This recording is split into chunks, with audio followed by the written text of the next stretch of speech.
Praise God. എൻ്റെ പേര് മഞ്ജു. ദൈവത്തിന്റെ നാമത്തിന് മഹത്വം ഉണ്ടാകട്ടെ. യേശു ക്രിസ്തുവിന്റെ വരവ് വളരെയധികം അടുത്തിരിക്കുന്നു. താൻ തിരിച്ചു വരുന്നു എന്നുള്ളത് യേശുവിന്റെ വാഗ്ദാനമാണ്, അല്ലെ? ഒരിക്കൽ പോലും എന്താ പറയുക, കള്ളത്തരം പറയാൻ സാധിക്കാത്ത ദൈവമാണ് നമ്മുടെ ദൈവം, അല്ലെ? തന്റെ വരവ് വളരെയധികം അടുത്തിരിക്കുന്നു എന്ന് പറഞ്ഞപ്പോൾ ദൈവം വളരെയധികം സൈന്യങ്ങളെ പറ്റി നമ്മളോട് പറഞ്ഞിരിക്കുന്നു, അല്ലെ? ഇതുപോലുള്ള കാര്യങ്ങൾ പലതും നടക്കും സമൂഹത്തിൽ, അത് നിങ്ങൾക്കൊരു സൈനാണ് എന്ന് പറഞ്ഞിരിക്കുന്നു. അപ്പൊ അങ്ങനെയാകുമ്പോ ആ സൈന്യങ്ങൾ പലതും, യുദ്ധങ്ങളും കെടുതികളും, അല്ലെ, പെസ്റ്റിലൻസും കൊറോണ പോലുള്ള കാര്യങ്ങളൊക്കെ നമ്മൾ കാണുമ്പോൾ നമ്മൾ മനസ്സിലാക്കേണ്ട ഒരു കാര്യം എന്താന്ന് വെച്ച് കഴിഞ്ഞാൽ യേശുക്രിസ്തുവിന്റെ വരവ് വളരെയധികം അടുത്തിരിക്കുന്നു. പത്രോസ് വഴി നമ്മളോട് ദൈവം പറഞ്ഞിരിക്കുന്ന ഒരു കാര്യമാണ്, ഈ ഭൂമിയും അതിലുള്ള സകല വർക്കുകളും ആകാശവും എല്ലാം വെന്തുരുകി നശിച്ചു പോകുന്നു, മൂലപദാർത്ഥങ്ങളും എല്ലാം വെന്തുരുകി നശിച്ചു പോകുന്ന ഒരു സമയം വരുന്നു എന്ന് വെച്ച് കഴിഞ്ഞാൽ യേശുവിന്റെ വരവെങ്കിൽ. അപ്പൊ അങ്ങനെയാണെങ്കിൽ നമ്മളെ തന്നെ എത്രമാത്രം വിശുദ്ധമായിട്ടുള്ളവരായിട്ടും, അല്ലെ, ഭക്തിയുള്ളവരായിട്ടും കാത്തു സൂക്ഷിക്കേണ്ടതുണ്ട്, അല്ലെ? അപ്പൊ അങ്ങനെ അല്ലെങ്കിൽ, യേശുവിലുള്ളത് അല്ല എങ്കിൽ, പരിശുദ്ധമായിട്ടുള്ളത് അല്ല എങ്കിൽ അതിനൊന്നും നിലനിൽപ്പ് ഉണ്ടാകത്തില്ല എന്ന് ചുരുക്കം, അല്ലെ? അപ്പൊ അങ്ങനെയാണ് ദൈവം നമ്മളോട് പറഞ്ഞിരിക്കുന്നത്. നമ്മള് അവന്റെ വരവിൽ നമ്മളെ സമാധാനപ്രിയരായിട്ട്, സമാധാനത്തിൽ ജീവിക്കുന്നവരായിട്ട്, അല്ലെ, മറ്റുള്ളവർക്ക് പ്രശ്നങ്ങളൊന്നും ഉണ്ടാക്കുന്നവരാ അല്ലാതെ സമാധാനത്തിൽ ജീവിക്കുന്നവരായിട്ട്, ഒരു സ്പോട്ട് പോലും ഇല്ലാതെ, ഒരു ബ്ലെമിഷും ഇല്ലാതെ, അല്ലെ, കാണുന്ന വ്യക്തികളായിരിക്കട്ടെ. അതാണ് പീറ്റർ വഴി നമ്മളോട് ദൈവം പറഞ്ഞിരിക്കുന്നത്, അല്ലെ? അപ്പോ നമ്മളെ തന്നെ വിശുദ്ധരാക്കി ജീവിക്കാം, അല്ലെ? ദൈവത്തിന്റെ കൃപയെ കൊണ്ട്, അല്ലെ? ദൈവം എപ്പോഴും നമ്മുടെ കൂടെ ഉണ്ട്, അല്ലെ? അപ്പൊ ഹോളി സ്പിരിറ്റ് ഗോഡ് നമ്മളെ ഹെൽപ്പ് ചെയ്യുന്നുണ്ട്. അപ്പൊ നമ്മളെ തന്നെ വിശുദ്ധരായിട്ട് നിർത്തും. അതാണ് എന്റെ ടോപ്പിക്ക്. മുമ്പോട്ട് പോകുന്നതിന് മുമ്പായിട്ട് നമുക്കൊന്ന് പ്രാർത്ഥിക്കാം. പ്രാർത്ഥിച്ചതിന് ശേഷം സംസാരിക്കാം. കർത്താവ്, ഈ സമയത്ത് നന്ദി പറയുന്നു കർത്താവ്. Thank you Jesus. അങ്ങയുടെ സ്നേഹം പോലത്തെ സ്നേഹമില്ല. അങ്ങ് എത്രയും പെട്ടെന്ന് വരുന്നു കർത്താവ്. ഞങ്ങളെ തന്നെ പ്രിപ്പയർ ചെയ്യുക ഞങ്ങൾക്ക് തന്നെ അപേക്ഷിക്കുന്നു. Thank you Jesus master God. Holy spirit ഗോഡിനെ തന്നെ നന്ദി പറയുന്നു. ഹോളി സ്പിരിറ്റ് ഗോഡ്, അങ്ങ് ഞങ്ങളെ പ്രിപ്പയർ ചെയ്യണമേ കർത്താവെ. ഞങ്ങളെ അങ്ങയുടെ കയ്യിലേക്ക് തരുക എന്ന് കർത്താവ്. പിതാവെ, അങ്ങേക്കായിട്ട് നന്ദി പറയുന്നു കർത്താവെ. ഞങ്ങളൊന്ന് പ്രിപ്പയർ ചെയ്യണേ കർത്താവ്. ഞങ്ങളോട് സംസാരിക്കണം ഹോളി സ്പിരിറ്റ് ഗോഡ്. അങ്ങാണ് ടീച്ചർ. പ്രൈസ് ആൻഡ് വർഷിപ്പ് യേശുവിൻ നാമത്തിൽ. ആമേൻ. നമുക്ക് രണ്ടാമത്തെ പത്രോസിലേക്ക് പോകും. രണ്ടാമത്തെ പത്രോസിന്റെ 3-ാമത്തെ ചാപ്റ്ററിന്റെ 10 തൊട്ട് 14 വരെയുള്ള വാക്കുകൾ പെട്ടെന്ന് വായിക്കും. രണ്ടാമത്തെ പത്രോസിന്റെ 3-ാമത്തെ ചാപ്റ്ററിന്റെ 10 തൊട്ട് 14 വരെയുള്ള വാക്കുകൾ ഇങ്ങനെ പറഞ്ഞിരിക്കുന്നത്. പെട്ടെന്ന് വായിക്കാൻ പറയുന്നത് ഇങ്ങനെയാണ്: കർത്താവിന്റെ ദിവസമോ കള്ളനെ പോലെ വരും. അന്ന് ആകാശം കൊടുമുഴക്കത്തോടെ ഒഴിഞ്ഞു പോകും, മൂലപദാർത്ഥങ്ങൾ കത്തി അഴിയുകയും ഭൂമിയും അതിലുള്ള പണികളും വെന്തു പോകുകയും ചെയ്യും. അങ്ങനെ അവ ഒക്കെയും അഴിവാനുള്ളതായിരിക്കയാൽ ആകാശം ചുട്ടഴിയുവാനും മൂലപദാർത്ഥങ്ങൾ വെന്തുരുകുവാനും ഉള്ള ദൈവത്തിന്റെ വരവ് കാത്തിരുന്നും ബന്ധപ്പെടുത്തിയും കൊണ്ട് നിങ്ങൾ എത്ര വിശുദ്ധ ജീവനവും ഭക്തിയും ഉള്ളവർ ആയിരിക്കണം. എന്നാൽ നാം അവന്റെ വാഗ്ദത്തപ്രകാരം നീതി വസിക്കുന്ന പുതിയ ആകാശത്തിനും പുതിയ ഭൂമിക്കുമായിട്ട് കാത്തിരിക്കുന്നു. അതുകൊണ്ട് പ്രിയമുള്ളവരെ, നിങ്ങൾ ഇവയ്ക്കായി കാത്തിരിക്കയാൽ അവൻ നിങ്ങളെ കറയും കളങ്കവും ഇല്ലാത്തവരെ സമാധാനത്തോടെ കാണുവാൻ ഉത്സാഹിച്ചുകൊണ്ട് നമ്മുടെ കർത്താവിന്റെ ദീർഘക്ഷമയെ രക്ഷ എന്ന് വിചാരിപ്പേൻ, അല്ലെ? അപ്പൊ യേശുക്രിസ്തു വരുമ്പോൾ നമ്മളെ കറയില്ലാത്തവര്, കളങ്കമില്ലാത്തവർ, സമാധാനപ്രിയരായിട്ടുള്ളവര് ആയി കാണുന്നതിന് വേണ്ടി നമ്മളെ തന്നെ ദൈവത്തിന്റെ കയ്യിലേക്ക് ഏൽപ്പിച്ചു കൊടുക്കും, അല്ലെ? നമുക്കറിയാം, സമാധാനം പ്രിയ ആയിട്ടുള്ളവർ അനുഗ്രഹിക്കപ്പെട്ടവരാന്ന് പറഞ്ഞിരിക്കുന്നത് മാത്യുവിന്റെ 5, അല്ലെ? അപ്പോ അവരെ ദൈവത്തിന്റെ മക്കൾ എന്ന് വിളിക്കും എന്നാ പറഞ്ഞിരിക്കുന്നത്. സമാധാനം ഉണ്ടാക്കുന്നവരായിരിക്കണം നമ്മൾ എന്നാണ് നമ്മുടെ ദൈവം നമ്മളോട് പറഞ്ഞിരിക്കുന്നത്. കാരണം നമ്മൾ യേശുവിനെ പോലെ ആയിത്തീരണം എന്നാണ് പിതാവിന്റെ ആഗ്രഹം. നമ്മളെ പറ്റിയുള്ള തീരുമാനം അത് തന്നെയാണ്. അങ്ങനെയുള്ളവർക്ക് മാത്രമേ ദൈവത്തിന്റെ കിങ്ഡത്തിലേക്ക് പ്രവേശനമുള്ളൂ, അല്ലെ? ദൈവം യേശുക്രിസ്തു സമാധാനത്തിന്റെ പ്രഭുവാണ്, അല്ലെ? ഇമ്മാനുവേൽ ആണ് അവൻ. അപ്പൊ പ്രിൻസ് ഓഫ് പീസ് ആണ്. അപ്പൊ യേശു എങ്ങനെയായിരിക്കുന്നു അതുപോലെ തന്നെ നമ്മളായിരിക്കും. ഇനി നമ്മൾ 10-ാമത്തെ വാക്കിലേക്ക് വരുമ്പോൾ, കർത്താവിന്റെ ദിവസമോ കള്ളനെ പോലെ വരും. അപ്പൊ കർത്താവിന്റെ ദിവസം കള്ളനെ പോലെ വരും എന്ന് പറഞ്ഞിരിക്കുന്നത് യേശുക്രിസ്തുവിൽ വിശ്വസിക്കുന്ന വ്യക്തികൾക്ക് അവരോട് പറഞ്ഞിരിക്കുന്ന കാര്യമല്ല, അല്ലെ? എന്ന് ഞാൻ പറഞ്ഞത് എന്താ ഉദ്ദേശം എന്ന് വെച്ച് കഴിഞ്ഞാൽ, കർത്താവിന്റെ വരവ് കള്ളനെ പോലെ വരുന്നത് ഈ ലോകത്തിലുള്ളവരെ സംബന്ധിച്ചിടത്തോളമാണ്. നമ്മളെ സംബന്ധിച്ചിടത്തോളം അതല്ല. കാര്യം എന്താന്ന് വെച്ച് കഴിഞ്ഞാൽ, നമ്മുടെ ദൈവം എല്ലാ സ്ഥലങ്ങളിലും, ബൈബിൾ എടുത്ത് തുറന്നു നോക്കിക്കഴിഞ്ഞാൽ ദൈവം പറയാതിരിക്കുന്ന സ്ഥലങ്ങളില്ല കർത്താവിന്റെ വരവിനെ പറ്റി, അല്ലെ?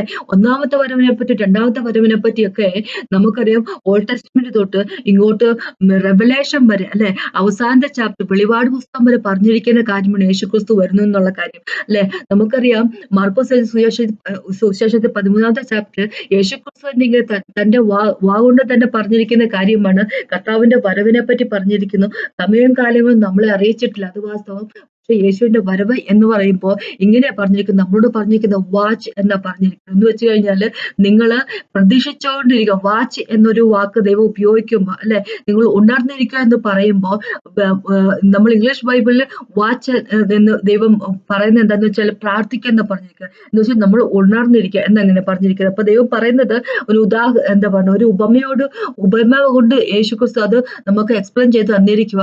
ഒരു പണക്കാരനായ വ്യക്തി, അല്ലെ, ഒരു ദൂരദേശത്തേക്ക് പോകുന്നു. തന്റെ വീടിനെയും നോക്കാനുള്ള അധികാരം, അല്ലെ, തന്റെ ഭൃത്യന്മാർക്ക് കൊടുത്തിട്ട് അവർക്ക് എല്ലാവർക്കും വർക്കെല്ലാം അസൈൻ ചെയ്തിട്ട് അദ്ദേഹം പോകുന്നപ്പോൾ ഡോർ കീപ്പറിനോട്, ഗേറ്റ് കാവൽ നിൽക്കുന്ന ആളോട് പറയുന്നു, ഇത് എന്താ പറയുക, നോക്കുക എന്ന് പറയുന്നു, അല്ലെ.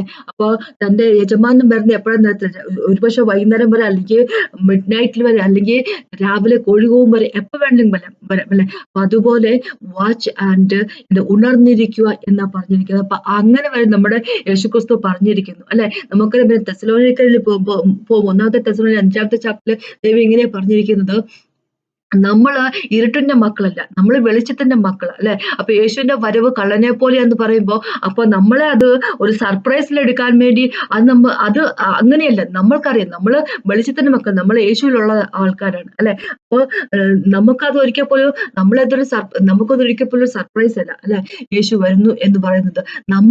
ദൈവം നമ്മളോട് പറഞ്ഞിരിക്കുന്ന കാര്യം നമ്മളെ തന്നെ പ്രിപ്പയർ ചെയ്യുക എന്നാ പറഞ്ഞിരിക്കുന്നത്, അല്ലെ. ആകാശം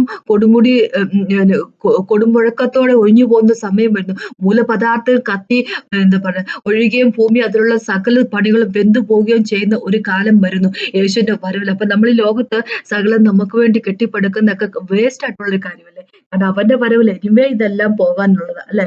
ആകാശം കൊടുമുഴക്കത്തോടെ പോകും. ഭൂമിയിലുള്ള സകലം എന്ന് പറയുമ്പോൾ സകലതും, അല്ലെ. നമ്മൾക്ക് എത്ര വലിയ വലിയ വീടുകൾ ഉണ്ടെങ്കിലും, എത്രമാത്രം ഭാഗ്യ ബാലൻസ് ഉണ്ടെന്ന് പറഞ്ഞാലും, എന്താ കാര്യങ്ങൾ യേശുവിലല്ല നമ്മൾ ചെയ്യുന്നതെങ്കിൽ സകലതും പോകുന്ന ഒരു കാലം വരുന്നു. അപ്പൊ റെവലേഷന്റെ അകത്ത് 14 ചാപ്റ്റർ 13 വാക്ക് ഇങ്ങനെ പറഞ്ഞിരിക്കുന്നത്, യേശുവിലാണ് നമ്മൾ ചെയ്തിരിക്കുന്ന വർക്കാണ്, ആ വർക്ക് നമ്മളെ ഫോളോ ചെയ്യും, അല്ലെ. ദൈവത്തിലേക്ക് നമ്മൾ പോകുന്ന സമയത്ത്, അല്ലാതെ ബാക്കി സകല കാര്യങ്ങളും ലോകത്തിൽ നിന്ന് നമ്മൾ കൂട്ടുന്ന കാര്യങ്ങൾ ദൈവത്തിൽ യേശുവിന് വേണ്ടി അല്ലെങ്കിൽ യേശുവിൽ നിന്നോണ്ടല്ല ചെയ്യുന്നതെങ്കിൽ സകലം നഷ്ടപ്പെട്ടു പോവുക തന്നെ ചെയ്യും, അല്ലെ. അപ്പൊ ഇവിടെ ദൈവം പറഞ്ഞിരിക്കുന്നത് സകലതും വെന്തുരുകി നശിച്ചു പോകുന്ന സമയം വരുന്നു എന്ന് പറയുമ്പോൾ അതിനൊരു എക്സ്പ്ലനേഷൻ കൂടി കൊടുക്കുകയാണ്. ഇങ്ങനെ പറഞ്ഞിരിക്കുന്നത്, യേശുവിലല്ലാത്തത് സകലം നശിച്ചു പോകുക തന്നെ ചെയ്യും. യേശു മാത്രമാണ് സ്ഥിരമായിട്ടുള്ളത്, അല്ലെ. അവൻ സ്ഥിരമായിട്ടുള്ളതാകുമ്പോൾ അവനിലുള്ളതെല്ലാം സ്ഥിരമായിട്ട് നിലനിൽക്കുക തന്നെ ചെയ്യും. ബാക്കിയുള്ളതെല്ലാം നഷ്ടപ്പെട്ടു പോകുക തന്നെ ചെയ്യും, അല്ലെ. അപ്പോ ഇന്നത്തെ നമ്മുടെ ജീവിതം എങ്ങനെയായിരിക്കണം എന്ന് ദൈവം നമ്മളോട് പറഞ്ഞു തന്നിരിക്കുക. 1 പത്രോസിലേക്ക് തന്നെ പോകുമ്പോൾ 4 ചാപ്റ്ററിൽ ഇങ്ങനെ ദൈവം പറഞ്ഞിരിക്കുക. അപ്പൊ അതിനു മുമ്പാണ് നമുക്കറിയാം കൊരിന്ത്യർക്ക്, അല്ലെ, 2 കൊരിന്ത്യർ 5 ദൈവം പറഞ്ഞിട്ടുള്ള ഒരു കാര്യം, യേശുക്രിസ്തു മരിച്ചത് കൊണ്ട് നമ്മൾ എല്ലാവരും മരിച്ചു, അല്ലെ. അപ്പൊ നമ്മളുടെ ഇപ്പോഴത്തെ ജീവിതം എന്ന് പറഞ്ഞാൽ, ഇനിയുള്ള ജീവിതം എന്ന് പറഞ്ഞാല് ദൈവത്തിന് വേണ്ടി ജീവിക്കുന്ന തരത്തിലുള്ള ജീവിതമായിരിക്കണം, അല്ലെ. ദൈവത്തിന് വേണ്ടിയുള്ള ജീവിതമാണ് ജീവിക്കുക. നമ്മുടെ പഴയ സ്വഭാവം പോയി പുതിയത് വന്നു. 2 കൊരിന്ത്യർക്ക് ലേഖനത്തിൽ 5 ചാപ്റ്റർ 17 ഇങ്ങനെ പറഞ്ഞിരിക്കുന്നത്, പഴയതെല്ലാം പോയി, ഇപ്പൊ പുതിയതാണ്, ദൈവം പുതിയതായിട്ട് സൃഷ്ടിച്ചിരിക്കുക. ബാപ്റ്റിസം എടുത്ത് വന്നിരിക്കുന്നത് അവനിലേക്കാണ്, ഒരു പുതു ജീവിതത്തിലേക്കാണ് വന്നിരിക്കുന്നത്, അല്ലെ. അപ്പൊ 1 പത്രോസിന്റെ 4 ചാപ്റ്ററിന്റെ 1-2 വാക്കുകൾ ഇങ്ങനെ പറഞ്ഞിരിക്കുന്നു, ക്രിസ്തു ജഡത്തിൽ കഷ്ടം അനുഭവിച്ചത് കൊണ്ട് നിങ്ങളും ആ ഭാവം തന്നെ ആയുധമാക്കി ധരിപ്പീൻ. ജഡത്തിൽ കഷ്ടം അനുഭവിച്ചവർ ജഡത്തിൽ ശേഷിച്ചിരിക്കും കാലം ഇനി മനുഷ്യരുടെ മോഹങ്ങൾക്കല്ല ദൈവത്തിന്റെ ഇഷ്ടത്തിനത്ര ജീവിക്കേണ്ടതിന് പാപം വിട്ടൊഴിഞ്ഞിരിക്കുന്നു, അല്ലെ. അപ്പൊ യേശുക്രിസ്തു നമ്മൾക്ക് വേണ്ടി തന്റെ ജഡത്തില് അനുഭവിച്ചത് കൊണ്ട്, അല്ലെ, നേരത്തെ പറഞ്ഞ പോലെ തന്നെ ഒരുത്തൻ മരിച്ചതുകൊണ്ട്, യേശുക്രിസ്തു നമുക്ക് വേണ്ടി മരിച്ചതുകൊണ്ട് നമ്മളും മരിച്ചു, അല്ലെ. അപ്പൊ ഇനിയുള്ള ജീവിതം നമുക്കുള്ളത് അത് ദൈവത്തിന്റെ ഇഷ്ടത്തിന് വേണ്ടി ദൈവത്തിന്റെ വില്ലിൻ പ്രകാരം, അല്ലെ, ജീവിക്കാനൊരു ജീവിതമാണ്. അല്ല നമ്മുടെ ജഡത്തിന്റെ സ്വഭാവത്തിന് അതിനെ ഗ്രാറ്റിഫൈ ചെയ്യുന്ന രീതിയിലുള്ള ജീവിതം, അല്ല അതിന്റെ ലെസ്റ്റിലും അതിന്റെ മോഹങ്ങളും അതിന്റെ ഡിസൈർസിലും അനുസരിച്ച് ഒരു ജീവിതം ജീവിക്കാനുള്ള ഒരു ജീവിതമല്ല. അവൻ വരുമ്പോൾ, യേശുക്രിസ്തു തിരിച്ചു വരുമ്പോൾ നമ്മൾ ഒരു കളങ്കവും ഒന്നും കാണരുത്, അല്ലെ. അങ്ങനെയാണ് ദൈവം പറഞ്ഞിരിക്കുന്നത്. നമ്മൾ ഒരു കറയും കളങ്കവും ഇല്ലാത്ത ഗ്ലോറിയസ് ആയിട്ടുള്ള ചർച്ച ആയിരിക്കണം, അല്ലെ. നമ്മളെല്ലാവരും ഗ്ലോറിയസ് ആയിട്ടുള്ള വ്യക്തികൾ ആയിരിക്കണം അല്ലെ. ദൈവത്തിനു വേണ്ടി സമർപ്പിക്കപ്പെട്ട അല്ലെ. എന്താ പറയാ, ഇതൊരു ശരിക്കും പറഞ്ഞൊരു കല്യാണമാണ് അല്ലെ. കല്യാണം എന്ന് പറഞ്ഞു കഴിഞ്ഞാൽ മണവാളനും മണവാട്ടിയും അല്ലെ. അപ്പൊ മണവാട്ടിക്ക് ഒരിക്കൽ പോലും അവരെ കല്യാണത്തിന് മുമ്പ്, കല്യാണം കഴിഞ്ഞു അല്ലെ, കല്യാണത്തിന് മുമ്പ് പലർക്കും പല രീതിയിലുള്ള ജീവിതങ്ങൾ കാണുമായിരിക്കും. പക്ഷെ അവര് ഒരു ജീവിതം തുടങ്ങി കഴിയുമ്പോൾ, കല്യാണം കഴിഞ്ഞ് അവര് ജീവൻ തുടങ്ങി കഴിയുമ്പോൾ പിന്നെ ആ സ്ത്രീ ഒരിക്കൽ പോലും കളങ്കിത ആകാൻ പാടില്ല. അത് ദൈവത്തിന് എതിരാണ് എന്ന് പറഞ്ഞ പോലെയാണ് ചർച്ചും യേശുക്രിസ്തുവും തമ്മിലുള്ള ബന്ധമല്ലേ.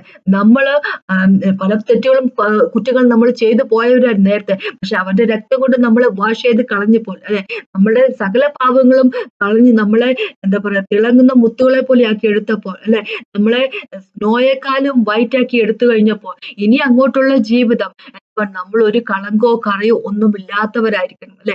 അങ്ങനെ ഒരു പരിശുദ്ധമായിട്ടുള്ള ഒരു ജീവിതമായിരിക്കും നമ്മൾ നയിക്കേണ്ടത്. എങ്ങനെയുള്ള വിശുദ്ധമായിട്ടുള്ളതും ഭക്തി ഉള്ളതായിട്ടുള്ള ഒരു ജീവിതം നയിക്കുന്ന വ്യക്തികൾ ആയിരിക്കണം നമ്മൾ എന്നാണ് ദൈവം നമ്മളോടിവിടെ ചോദിച്ചിരിക്കുന്നത് അല്ലെ. നമ്മൾ എങ്ങനെയുള്ള വ്യക്തികൾ ആയിരിക്കണം. പല സൈനുകളെ പറ്റിയും ദൈവം പറഞ്ഞിട്ടുണ്ട്, യേശുക്രിസ്തുവിന്റെ വരവിനെ പറ്റി. അതിൽ ഒരു സൈനായിട്ട് ദൈവം പറഞ്ഞിരിക്കുന്ന കാര്യം അല്ലെ. 2 തെസ്സലോനിക്കയിൽ പോകുമ്പോഴേക്കും ദൈവം ഇങ്ങനെ പറഞ്ഞിരിക്കുക, 2 ചാപ്റ്ററില് ദൈവം ഇങ്ങനെ ഒരു വാക്കിങ്ങനെ പറഞ്ഞിരിക്കുക, നമ്മൾ 3 വാക്കിങ്ങനെ പറഞ്ഞിരിക്കുക. ഈ യേശുക്രിസ്തുവിന്റെ 2 വരവെന്ന് പറയുന്നത് അതിന് മുമ്പായിട്ട് നടക്കുന്ന ഒരു കാര്യത്തെ പറ്റി. നമുക്കറിയാം ആന്റിക്രൈസ്റ്റിന്റെ വരവിനെ പറ്റി ദൈവം പറഞ്ഞിട്ടുണ്ട്.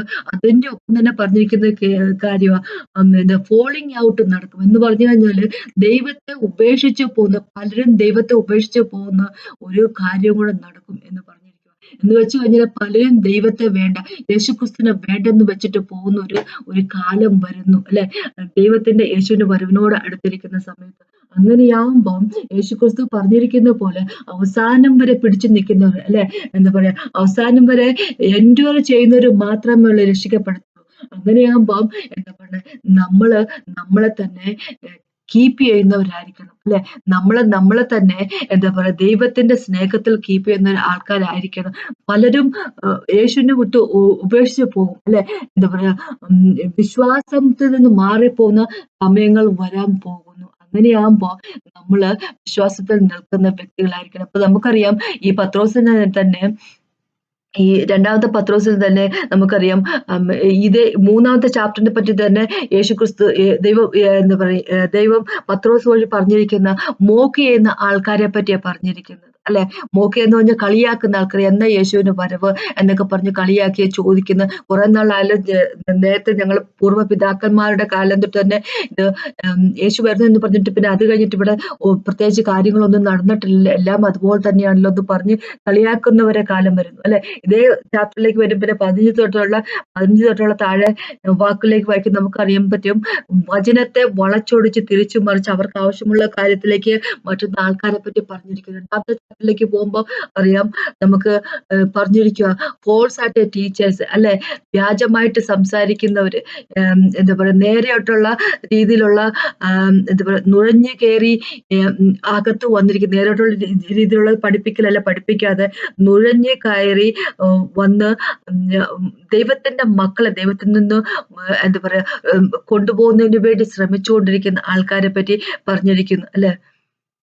കള്ളപ്രവാചകൻ ദരിദ്രരുടെ ഇടയിലും ഉണ്ടായിരുന്നു, നിങ്ങളുടെ ഇടയിലും ദേഷ്ടാക്കൾ ഉണ്ടാവും. ദുരുപദേശം പറഞ്ഞ് അല്ലെ, ദുരുപദേശം പറഞ്ഞ് ദൈവത്തിന്റെ മക്കളെ അല്ലെ ദൈവത്തിൽ നിന്ന് അകറ്റിക്കൊണ്ട് പോകാൻ ശ്രമിക്കുന്ന ഒരു കൂട്ടം ആൾക്കാരെ പറ്റി പറഞ്ഞിരിക്കുന്നു. അപ്പൊ അവരുടെ ഉപദേശത്തില് വീണു പോകുന്ന വളരെയധികം ആൾക്കാരെ പറ്റി പറയുന്നു അല്ലെ. അങ്ങനെ പലതരത്തിലുള്ള ആൾക്കാരുടെ ഒരു കൂട്ടമായിരിക്കും നമ്മുടെ ചർച്ചകളിലേക്ക് ഉണ്ടാകാൻ പോകുന്നത് അല്ലെ. അപ്പൊ അങ്ങനെയുള്ള അങ്ങനത്തെ ഒരു അവസ്ഥയിലേക്ക് നമ്മളും ആയി പോകരുത് എന്ന് ദൈവം നമ്മളോട് തന്നെ പറഞ്ഞിരിക്കും. 1 പത്രോസിലേക്ക് വരുമ്പോൾ 2, 3 ചാപ്റ്ററിലേക്ക് ദൈവം പറഞ്ഞിരിക്കും നമ്മുടെ സ്വഭാവം എങ്ങനെയായിരിക്കണം എന്നതിനെ പറ്റി ദൈവം നമ്മളോട് പറഞ്ഞിരിക്കുന്നു അല്ലെ. നമ്മുടെ കാർണൽ നേച്ചർ, നമ്മുടെ ജഡത്തിന്റെ സ്വഭാവം അനുസരിച്ച് നമ്മൾ ജീവിക്കരുത്. ഓണറബിൾ ആയിട്ട് മറ്റുള്ളവരുടെ മുമ്പില് എന്താ പറയുക, മറ്റുള്ളവരെ കൊണ്ട് ജെന്റൈൽസിനെ കൊണ്ട്, ജാതികളെ കൊണ്ട് അല്ലെ ലോകത്തുള്ള മനുഷ്യരെ കൊണ്ട് മോശപ്പെട്ടവരെന്ന് പറയിപ്പിക്കുന്ന രീതിയിലുള്ള ജീവിതമായിരിക്കരുത് ജീവിക്കുമെന്ന് ദൈവം പറഞ്ഞിരിക്കുക. ഒന്നാമത്തെ പത്രോസിന്റെ 2ാമത്തെ ചാപ്റ്ററിന്റെ 11-12 വാക്കിലേക്ക് പോകുമ്പോൾ ഇങ്ങനെ പറഞ്ഞിരിക്കുക, നിങ്ങൾ നിങ്ങളുടെ ജഡത്തിന്റെ മോഹം അനുസരിച്ച് ഉള്ള ഒരു ജീവിതം ആയിരിക്കാൻ നിങ്ങൾ ജീവിക്കുക. നിങ്ങളുടെ ജഡത്തിന്റെ രീതിയിലുള്ള ജീവിതം എന്ന് പറഞ്ഞാൽ നമ്മുടെ ആത്മാവിന് എതിരായിട്ട് നിൽക്കുന്ന ഒരു ജീവിതമാണ്, ആത്മാവുമായിട്ട് യുദ്ധം നയിക്കുന്ന ഒരു ജീവിതമാണ്. അങ്ങനെയുള്ള ഒരു ജീവിതമായിരിക്കരുത് നിങ്ങൾ ജീവിക്കേണ്ടത് എന്ന് ദൈവം പറഞ്ഞിരിക്കുക. അല്ലെ, അതുപോലെ തന്നെ നമ്മൾ എങ്ങനെയായിരിക്കണം ഈ സമൂഹത്തിൽ ജീവിക്കേണ്ടത് എന്നതിനെപ്പറ്റി ദൈവം പറഞ്ഞിരിക്കുന്നു. അല്ലെ, വേലക്കാരോട് ദൈവം പറഞ്ഞു, അടിമകൾ അല്ലെ, അടിമകളിലെ സെർവൻസിനോട് ദൈവം പറഞ്ഞിരിക്കും, നിങ്ങൾ നിങ്ങളുടെ മാസ്റ്ററിനെ നിങ്ങൾ ബഹുമാനിക്കുക, അവരുടെ നിങ്ങൾ അവർക്ക് സബ്മിസീവ് ആയിരിക്കുന്ന ഒരു ജീവിതമായിരിക്കും നിങ്ങൾ ജീവിക്കുന്നത്. അല്ലെ, നല്ല മാസ്റ്റേഴ്സ് ആണെങ്കിലും നല്ല യജമാനാണെങ്കിലും ചീത്തയാണെങ്കിലും അവരെ അവരുടെ കയ്യിലേക്ക് നിങ്ങളുടെ ജീവിതം സബ്മിറ്റ് ചെയ്യുന്ന തരത്തിലുള്ള ജീവിതമായിരിക്കും നിങ്ങൾ ജീവിക്കേണ്ടത്. അല്ലെ, യേശുവാണ് നമ്മളുടെ ഉദാഹരണം എന്ന് ദൈവം പറഞ്ഞിരിക്കുന്നു. അല്ലെ, പിന്നെ നമുക്കറിയാം ഭർത്താവിനോടും ഭാര്യയോടും ദൈവം പറഞ്ഞിരിക്കുന്നു. അല്ലെ, വിശ്വാസികൾ എങ്ങനെയായിരിക്കണം എന്നുള്ള കാര്യത്തെ പറ്റിയെല്ലാം ദൈവം പറഞ്ഞിരിക്കുകയാണ്. ആവർത്തിച്ച് ദൈവം പറയുവാണ്, നിങ്ങൾ എങ്ങനെയുള്ളവരായിരിക്കണം എന്നുള്ള കാര്യത്തെ പറ്റി ദൈവം പറയും. കാര്യം എന്താണെന്ന് വെച്ചാൽ നമ്മൾ ഒരാൾ പോലും നശിച്ചു പോകണമെന്ന് യേശുവിന് ആഗ്രഹമില്ല. യേശു എങ്ങനെയായിരിക്കുന്നു അതുപോലെ തന്നെ ആയിരിക്കണം നമ്മളും എന്ന് ദൈവം വളരെയധികം ആഗ്രഹിക്കുന്നു. അപ്പൊ ദൈവം ഇതാണ് പിന്നെയും നമ്മളോട് പറയുന്നത്, എന്റെ വരവ് വളരെയധികം അടുത്തിരിക്കുന്നു. യേശുവിന്റെ വരവ് വളരെയധികം അടുത്തിരിക്കുന്നു. നിങ്ങളെ തന്നെ പ്രിപ്പയർ ചെയ്യുന്നവരായിരിക്കട്ടെ. നിങ്ങൾ പരിശുദ്ധമായിട്ടുള്ള വിശുദ്ധമായിട്ടുള്ള ജീവൻ നയിച്ചുകൊണ്ട് വിശ്വാസത്തെ മുറുകെ പിടിച്ചുകൊണ്ടുള്ള ജീവൻ നയിക്കുന്ന വ്യക്തികളായിരിക്കട്ടെ. അല്ലെ, നമ്മളെ പരിശുദ്ധിയിലേക്കാണ് ദൈവം വിളിച്ചിരിക്കുന്നത്. അവൻ എങ്ങനെയായിരിക്കുന്നു? 1-ാമത്തെ പത്രോസിൽ തന്നെ എഴുതിയിരിക്കുന്ന കാര്യമല്ലേ, ദൈവം ഹോളി ആയിരിക്കുന്നു, നമ്മളും ഹോളി ആയിരിക്കുക എന്നൊരു കാര്യം ദൈവം നമ്മളോട് പറഞ്ഞിരിക്കുന്നു. അല്ലെ, ദൈവം ഹോളി ആയിരിക്കുമ്പോൾ, ദൈവം പരിശുദ്ധനായിരിക്കും, നമ്മൾ പരിശുദ്ധം ഇല്ലാത്തവരാണെങ്കിൽ, ഇല്ലാത്തവർക്ക് ദൈവത്തെ ഒരിക്കൽ പോലും കാണാൻ സാധിക്കത്തില്ല, ദൈവത്തിന്റെ അടുത്ത് ഒരിക്കൽ പോലും നിൽക്കാൻ സാധിക്കത്തില്ല. അല്ലെ, കിങ്ഡത്തിലേക്ക് നമുക്ക് പ്രവേശനമില്ല. അല്ലെ, നമുക്കറിയാം 1-ാമത്തെ തെസ്സലോനിക്കർ 4-ാമത്തെ ചാപ്റ്റർ 7 ഇങ്ങനെ പറഞ്ഞിരിക്കുന്നത്, ദൈവം നമ്മെ അശുദ്ധിക്കല്ല വിശുദ്ധീകരണത്തിന് അത്രേ വിളിച്ചിരിക്കുന്നത്. നമ്മൾ വിശുദ്ധരായിരിക്കാൻ ഹോളി ആയിരിക്കാൻ നമ്മളെ വിളിച്ചിരിക്കുന്നത്. നമ്മുടെ വിളിയാണത്. അല്ലെ, അല്ലാതെ വെറുതെ ദൈവം സജഷൻ തരുന്നതല്ല, നമ്മളുടെ വിളിയാണ്, ഓരോ വ്യക്തിക്കും തന്നിരിക്കുന്ന വിളിയാണ്. അല്ലെ, നമുക്ക് വിളിയിൽ പറഞ്ഞ എല്ലാവരും വിചാരിക്കും എന്താ പറയാ, അപ്പോസ്റ്റലന്മാരാകുക, പ്രോഫറ്റുമാരാകുക, ഇവാഞ്ചലിസ്റ്റുകളോ ടീച്ചർമാരോ, അങ്ങനത്തെ ഒരു വിളിയെ പറ്റി മാത്രം ആൾക്കാർ വിചാരിക്കുന്നത്. പക്ഷെ ഇതാണ് നമുക്ക് തന്നിരിക്കുന്ന വിളി. അല്ലെ, ദൈവത്തെ പോലെ വിശുദ്ധീകരണമുള്ളവര്, അല്ലെ, വിശുദ്ധിയായിട്ടുള്ളവരായിരിക്കും. അതാണ് നമ്മൾക്കുള്ള പ്രധാനമായിട്ടുള്ള വിളി. എന്ന് വെച്ച് കഴിഞ്ഞാൽ യേശുവിനെ പോലെ ആകുക, അതാണ് ഓരോ വ്യക്തിക്കും ദൈവം കൊടുത്തിരിക്കുന്ന വിളി എന്ന് പറഞ്ഞു കഴിഞ്ഞാൽ. അത് കഴിഞ്ഞിട്ടുള്ള ബാക്കി വരുന്ന ഇവാഞ്ചലിസ്റ്റും അപ്പോസ്റ്റലന്മാരും പ്രോഫറ്റുമാരും ഒക്കെ ആകാനുള്ള വിളിയുള്ളൂ. അല്ല, നമുക്ക് ഇവാഞ്ചലിസ്റ്റുകളും ബാക്കി ഞാൻ പറഞ്ഞ പോലെ 5 ഫോൾഡ് മിനിസ്ട്രി അല്ല, അപ്പോസ്റ്റലന്മാരും പ്രോഫറ്റുമാരും പാസ്റ്റർമാരൊക്കെ ആകുന്നത് നമുക്ക് ദൈവം തന്നിരിക്കുന്ന എന്താ പറയുക ഗിഫ്റ്റുകൾ, സ്പിരിച്വൽ ഗിഫ്റ്റുകൾ വഴി നമുക്ക് അങ്ങോട്ട് ചെയ്യാൻ പറ്റും. പക്ഷേ അതുകൊണ്ട് കുറച്ച് സ്പിരിച്വൽ ഗിഫ്റ്റുകൾ നമ്മുടെ ഉള്ളിൽ ഓപ്പറേറ്റ് ചെയ്യുന്നുണ്ട് എന്ന് വെച്ചുകൊണ്ട് നമ്മുടെ ഉള്ളം പരിശുദ്ധമായിരിക്കണമെന്നോ നമ്മൾ ദൈവത്തിന്റെ ഒപ്പം നടക്കുന്നവരായിരിക്കണമെന്നോ എന്നൊന്നും ഒരു നിർബന്ധമില്ല. ഉദാഹരണമായിട്ട് പറയുവാണെങ്കിൽ ജൂഡാസിന്റെ കാര്യം ഒന്ന് എടുത്തു നോക്കേ. ജൂഡാസ് അല്ലെ പിശാചിന്റെ കാര്യം ഒന്ന് എടുത്തേ. ജൂഡാസിന്റെ കാര്യം പറയുവാണെങ്കിൽ എന്താ പറയുക, യേശുക്രിസ്തു തന്റെ ശിഷ്യന്മാരെ ഇവാഞ്ചലിസത്തിനായിട്ട് പറഞ്ഞു വിടുന്ന സമയത്ത് ജൂഡാസും കൂടെ ഉണ്ടായിരുന്നില്ല. അപ്പൊ അവർക്ക് യേശു പറഞ്ഞു വിടുന്ന സമയത്ത് സകല അസുഖങ്ങളെയും സുഖപ്പെടുത്താനുള്ള കൃപാവരവും പിന്നെ എന്താ പറയുക പിശാചിനെ കാസ്റ്റ് ഔട്ട് ചെയ്യാനുള്ള കഴിവെല്ലാം കൊടുത്തിട്ടാണ് പറഞ്ഞു വിടുന്നത്. അല്ലെ, അപ്പൊ ആ കൂട്ടത്തിൽ ജൂഡാസും ഉണ്ടായിരുന്നു. പക്ഷെ അവന്റെ മനസ്സ് എങ്ങനെയുള്ളതായിരുന്നു? പിശാചിന്റെ കാര്യം ഒന്ന് എടുത്തു നോക്കിയേ. വലിയ അനോയിന്റഡ് ആയിട്ടുള്ള ചെറൂബായിരുന്നു. അല്ലെ, പിശാച് എന്ന് പറഞ്ഞാൽ ലൂസിഫർ, നേരത്തെ അല്ലെ പിശാച് കാണുന്നതിന് മുമ്പ് വളരെയധികം അനോയിന്റഡ് ആയിട്ടുള്ള അഭിഷേകം ഉണ്ടായിരുന്ന ഒരു ചെറൂബായിരുന്നു പിശാച് എന്ന് പറഞ്ഞാൽ. അല്ലെ, ആ അഭിഷേകം ഇപ്പോഴും ഉണ്ട്.